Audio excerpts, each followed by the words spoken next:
students, today I am here to explain you all the revision work of class 8. Okay, तो यहाँ पे मैं आपको रिवीजन वर्क कराने जा रही हूँ कि क्वेश्चंस किस तरीके के पुटअप हो सकते हैं। मैं थोड़ा सा आपको एक्सप्लेन करने जा रही हूँ। तो चैप्टर नंबर 48, आप इसमें तो आपको कोई प्रॉब्लम नहीं होनी चाहिए क्योंकि आपका जो क्वेश्चन पेपर होगा वो पूरा ही ऑब्जेक्टिव होगा, मीन्स एमसीक्यूज बेस्ड होगा। तो इसमें ऑलरेडी एमसीक्यूज बने हुए हैं तो इसमें मुझे एक्सप्लेन करने की ज़रूरत ही नहीं है।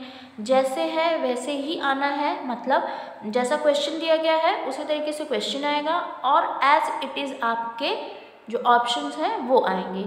इसी तरीके से आपको 3 ऑप्शंस दिए जाएंगे। आपको जो करेक्ट आंसर लगेगा नहीं, मतलब जो करेक्ट आंसर एग्जैक्टली है उसको आपको क्या करना है, टिक करना है, तो वो आपका करेक्ट आंसर बन जाएगा।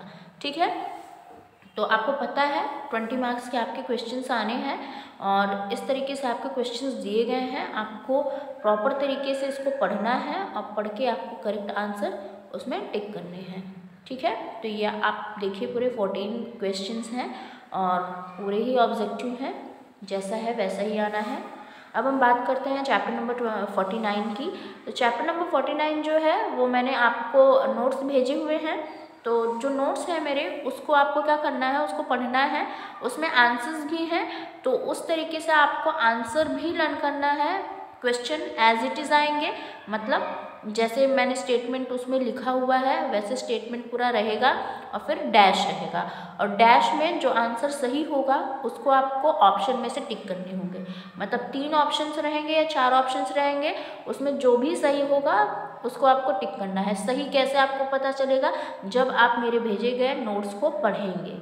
ठीक है, तो जो मैंने नोट्स भेजे हैं उसको आप पढ़ लेंगे तो एज इट इज़ जैसा वो नोट्स में है उसी तरीके से क्वेश्चन बनना है और जो डैश है वही उसका आंसर होगा।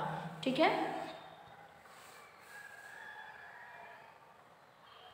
नाउ नेक्स्ट चैप्टर में भी देखिए सेम तरीका है, मतलब यहाँ भी क्या है, ऑब्जेक्टिव है, tick the correct options type के हैं। इसमें भी कुछ एक्सप्लेन करने की ज़रूरत नहीं है, बस जैसा है वैसे ही रहेगा। मतलब जैसे यहाँ पे है इलेक्ट्रिक करंट, तो मैं क्वेश्चन दे सकती हूँ the unit of electric current is dash, है ना, बस इतनी सी चेंजेस रहेगी। बाकी आपके सामने ऑप्शंस इसी तरीके से रहेंगे और करेक्ट आंसर पे आपको क्या करना है, टच करना है, वो आपका करेक्ट आंसर हो जाएगा। ठीक है, फिर उसके बाद है चैप्टर नंबर 51। इसमें जैसे हैं वैसे ही इसी तरीके से क्वेश्चंस दिए जाएंगे आपको, मतलब एज इट इज़ क्वेश्चन रखा रहेगा और जो आंसर सही होगा वो आंसर आपको क्या करना है, टिक करना है। मतलब 3 ऑप्शंस रहेंगे और उसमें एक करेक्ट ऑप्शन ये रहेगा जिसको आपको टच करना है।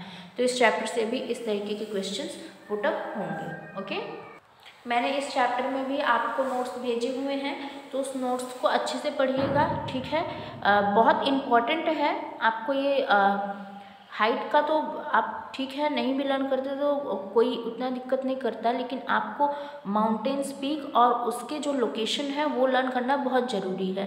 ठीक है, तो यहाँ से भी क्वेश्चंस बन सकते हैं, जैसे कि एवरेस्ट अगर मैंने पूछ लिया कि क्वेश्चन बना दूँ अगर Everest is located in dash, तो आपको आंसर क्या फिल करना रहेगा, नेपाल। ओके, तो इस तरीके के क्वेश्चंस भी यहाँ से पुटअप हो सकते हैं, तो ध्यान से पढ़िएगा। और सेम बेस यहाँ भी इसी तरीके के क्वेश्चंस पुटअप हो सकते हैं। मैं दे सकती हूँ the largest saline water lake is in dash, तो फिर आपको क्या कैस्पियन सी, या फिर क्वेश्चन बन सकता है largest saline water lake is dash, तो आपको क्या ऑप्शन में मतलब मिलेगा, आपको ऑप्शन में कैस्पियन सी भी मिलेगा और भी अलग अलग ऑप्शंस मिलेंगे। तो आपको करेक्ट क्या करना है, टच करना है, मतलब कैस्पियन सी को आपको टच करना है।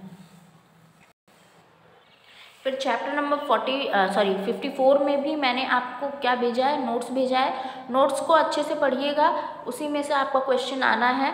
मीन्स आपको इसी तरीके से क्वेश्चन दिया जा सकता है the dash of the dash leopard is the fastest running land animal, तो डैश एंड डैश में क्या होगा, चीता एंड हंटिंग। तो आपको क्या करना है, ऑप्शन में ये भी दिया रहेगा और अलग ऑप्शंस भी दिए रहेंगे, तो करेक्ट पे आपको टच करना है। मतलब इस तरीके से जैसा मैंने नोट्स बनवाया है वैसे ही नोट्स से आना है, तो उसको भी अच्छे से आपको पढ़ना है।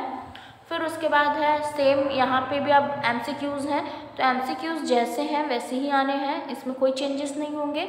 ठीक है, तो इसको भी आप ध्यान से पढ़िए।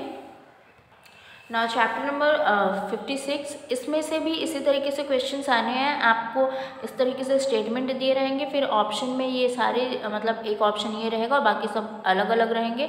जो करेक्ट होगा उसको आपको टच करना है और इस तरीके से आपके चैप्टर से चीज़ें आएंगी। यह आपका लास्ट चैप्टर है, ठीक है, इसको भी पढ़ लीजिए आप। फ़िलहाल ये सारी चीज़ें जानना ज़रूरी है। Okay, so in this way your chapter मतलब your revision work is completed. Best of luck. Thank you so much.